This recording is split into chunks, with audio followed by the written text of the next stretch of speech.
Mapagpalang araw po sa ating lahat. Ako nga po pala si Angel Jan Agner at welcome po sa aking Day 133 Daily Devotion ni Pastor Russell Ocampo. At para po ngayong araw ay ang panghuling series about the understanding the church. At ang topic po natin ngayong araw ay December 8, 2024 ay the church is empowered by the Spirit. At ang scripture po natin ngayong araw ay Acts 1 verse 8. But you will receive power when the Holy Spirit has come upon you, and you will be my witnesses in Jerusalem and in all Judea and Samaria and the earth and the end of the earth.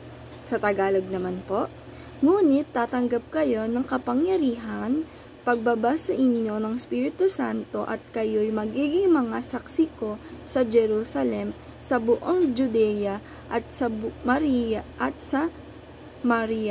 at hanggang sa kaduduluhang bahagi ng lupa. At teaching number 1, the Spirit is the life of the body of church.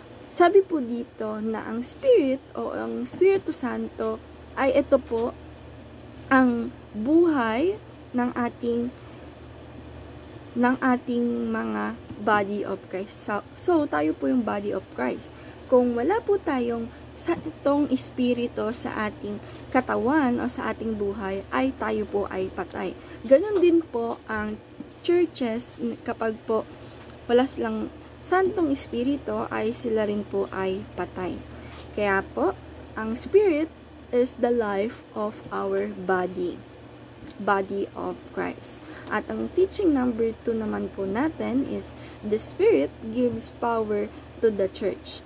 Sabi naman po dito na ang Santong Espiritu ay nagbibigay ng kapangyarihan o power sa church, na binibigyan tayo ng kalakasan para magawa natin yung mga mission and vision sa church o ng ating Panginoong Hesukristo. And teaching number 3, the Spirit spreads the gospel. Sabi naman po dito na tayo daw pong mga Santong Espiritu natin ay dapat pinapalaganap natin ng mga mabubuting helyo, mabuting balita ng ating Panginoong Diyos. And application number 1, be powerful witness for the Lord. Sabi naman po dito na i-apply po natin sa sarili natin na paglaganapin po natin yung ating Panginoong Diyos, yung na siya po ay totoo, siya po ay may ginawa talagang maganda na sa buhay natin, ganyan. Tayo po dapat yung witness ng ating Panginoong Diyos sa mga kabutihan na ginawa niya sa atin.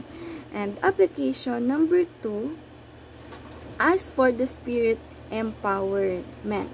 Sabi naman po dito na apply po natin sa sarili natin or i-ask po natin ang ating Panginoong Diyos na ibigay sa atin yung kapangyarihan, yung kakayahan or motivation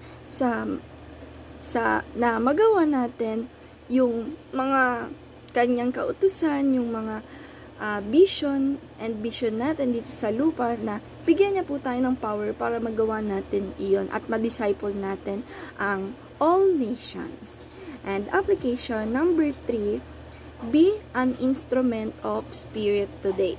Sabi po dito na i-apply po natin sa sarili natin na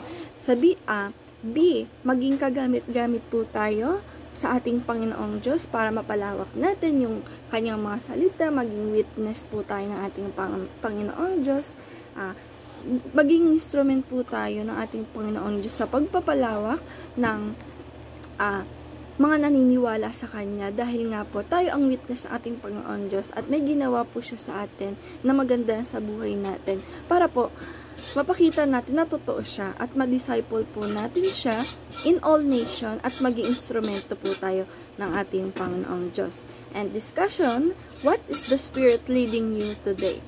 Para po sa akin ay ang Santong Espiritu po ay nililid po ako today para po ma-disciple ko po yung family ko at friends.